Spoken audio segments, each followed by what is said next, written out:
Hello there, my name is Ed Romero and this is the Out of Office Chat where I talk about life outside the office.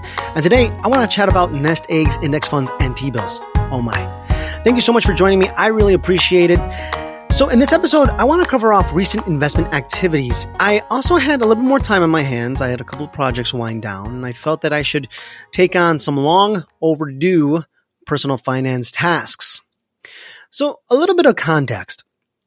About 2 years ago, I went independent, and I know, I don't really talk about work in this podcast, but I think it's important. As I left my full-time job, I paused contributions to any retirement account, specifically 401k.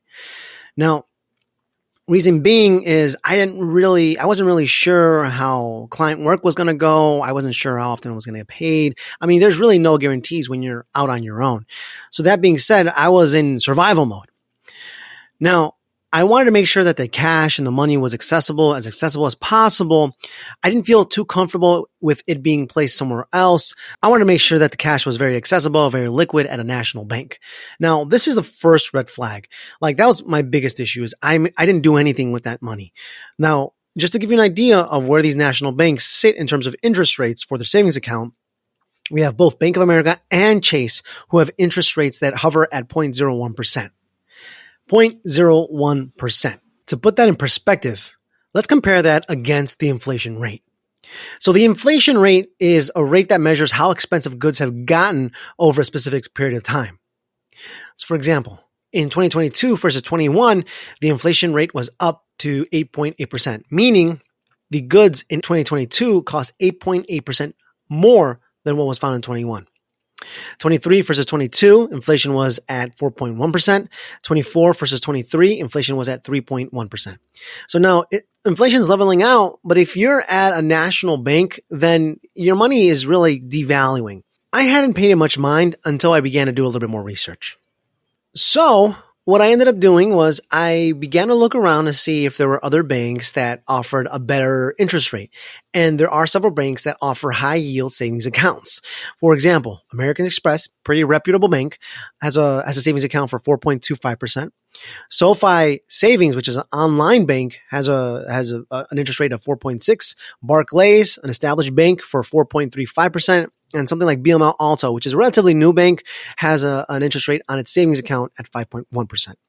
So really nice alternatives than the traditional like big retail or big national banks. Now, the downside to that, of course, is that there aren't any brick and mortar locations. But so far, I haven't had any issues, and I've heard customer service for a lot of these is pretty darn nice. As far as what I went with American Express just because of its reputation and its customer service. Opening up the bank account was relatively painless and it got me out of my comfort zone. I had to look at my bank statements just to get all the required information. All in all, it probably took 5 to 10 minutes to set up. And it also gave me an idea of what the level of effort would be as I sync up the banks. It also made me start to think how straightforward other investment opportunities might be. So it had me thinking, I wanted to take stock of my finances, so that required me to look at my current spending. What was I buying and how much? And honestly, it was eye-opening. One of the first things I noticed, which was nuts, was how much I spend on coffee. It's an insane amount. I spent an insane amount over the last year on coffee, and it was decaf. I don't have caffeine in my life. I only drink decaf coffee. So I would go into either a Starbucks, Dunkin' Donuts, or a local coffee shop and just ask for decaf. That's besides the point. The point is I've been spending so much money on coffee, I decided to cut it out. Additionally, I enjoy Excel a ton. So what I ended up doing was I downloaded a spreadsheet from my bank and I began to go through line by line by line over the last year and some change.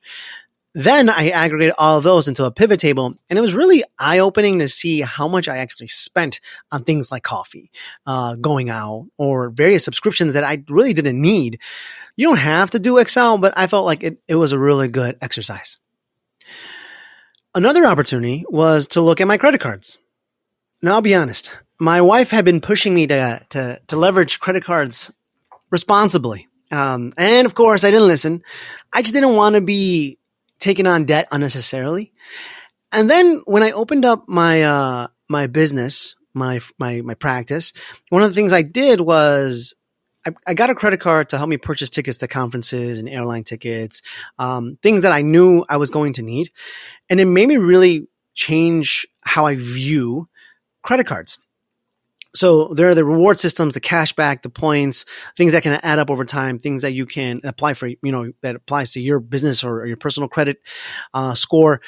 Now, with the cashback and points, it's stuff that you can, particularly if they're heavy purchases or big purchases, you can take in and then ultimately reapply to the bill or go back into your account. Now, I'm not saying leverage credit cards all willy-nilly. You still have to have a level of responsibility. You don't want to buy things just because you want it and just because you have a high credit limit, right? So with that, it really made me shift my mindset on when and how to use my credit card. And this is all snowballing. I looked at the banks from prior and seeing what better interest rates I can find. I looked at my spending. I looked at my credit card. And the big one, I think the biggest thing that I'm most proud of is finally looking at my 401k. Now, when I was at a full-time job, all my full-time jobs have offered 401ks. And I think for the most part, I did leverage it. But after I left my last job, I just kind of let it sit there. I was at Fidelity, and out of shame, I haven't invested anything into my retirement account, and I just was avoiding it. But my finance guy, and yeah, I have a finance guy, he's like, you should really know what's in there. So I got around to it. I looked at it and I'm like, oh, wow, it grew. And that's the cool thing about the 401k as well as where you place it. It follows the market, right? It goes with how the economy is going. It goes up, it goes down. For the most part, these brokerage firms, and if you don't know what a brokerage firm is, it's basically an institution that facilitates market transactions. So like buying stocks, bonds, what have you. So a lot of these brokerage accounts, what they do is they follow the market and they invest the money accordingly. So I think you don't really have to touch much. And because I'm not in a full-time job, I can't actively contribute to a 401k, but there are options out there. So this led me to another rabbit hole. What can I do as an independent consultant, as someone that works for himself, to help save up for retirement? Knowing where I am, knowing where my cash is, knowing how I'm saving now, I learned a little bit more about IRAs. An IRA is an individual retirement account. The cool thing about an IRA is that you don't need to be employed by anyone to open one up. Now, there are a couple of options for the IRA. There's a Roth IRA and there's a traditional IRA.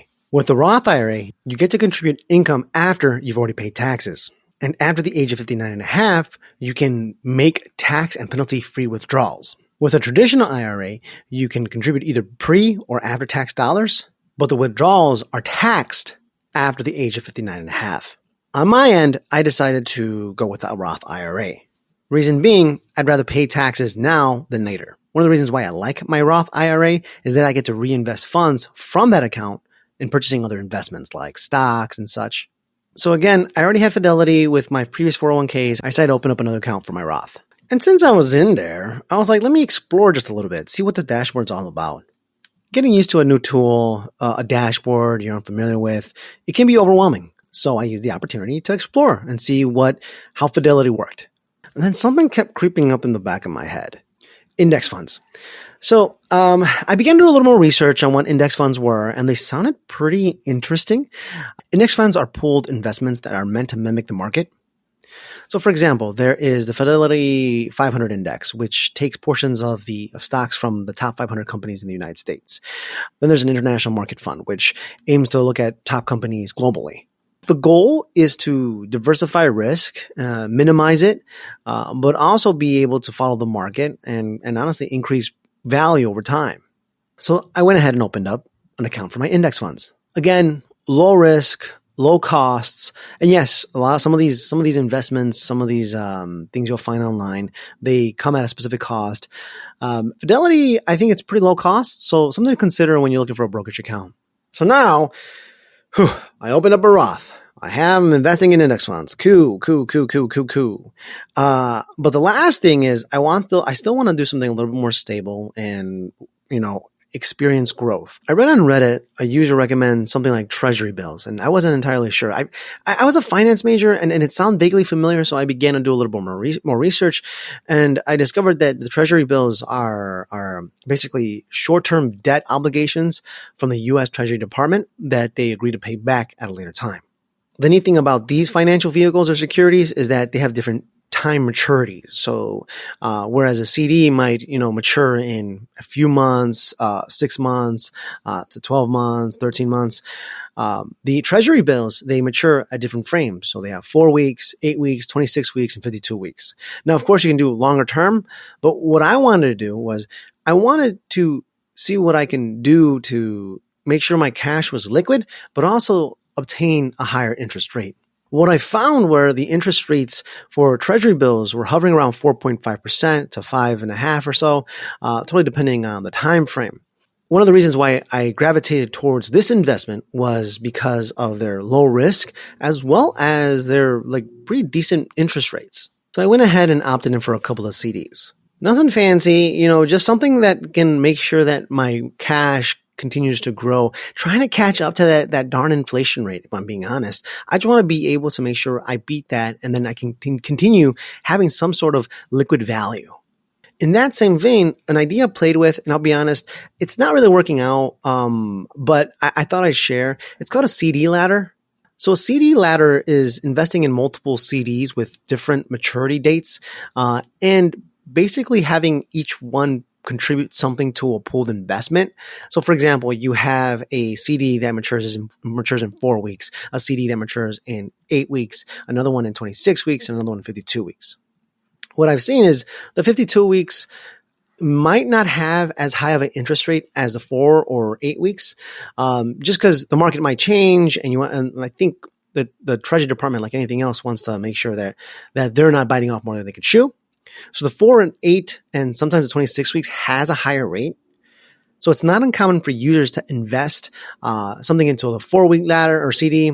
And then once that matures, you reinvest it into another 4-week, and then reinvest it to another 4-week and another 4-week. And then you do the same thing with the 8 weeks and then the 26 weeks and the 52 weeks. So all of them kind of you're having CDs with different maturity dates.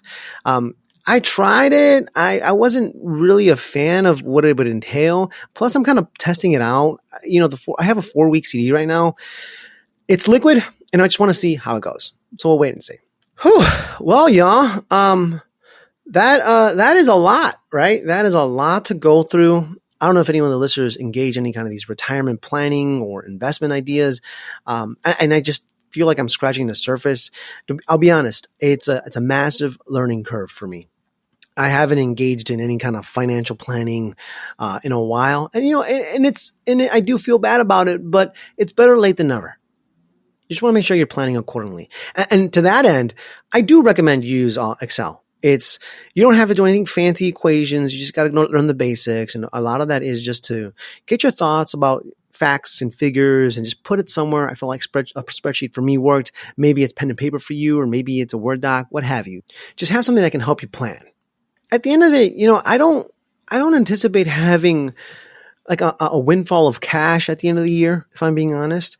I hear all of this is, it's incremental growth. It's a waiting game. But the goal is to get in a good habit. Make sure you begin to invest small. It doesn't have to be massive. You don't have to be a millionaire to invest. And, with the low costs of brokerage firms like Fidelity, as well as their openness, I guess, to accept varying types of deposits and amounts, it makes it very easy to begin investing. Plus, if the rate of return is at least more than the inflation rate, at least your money is retaining its worth. With that, I hope you've enjoyed this episode. I know it's a ton to take in, but if you haven't gotten started on either retirement planning, investments, give it a shot. It's actually a lot easier than I thought it was going to be. I appreciate y'all dropping in, and if anything, I'll catch you on the next one. Take care.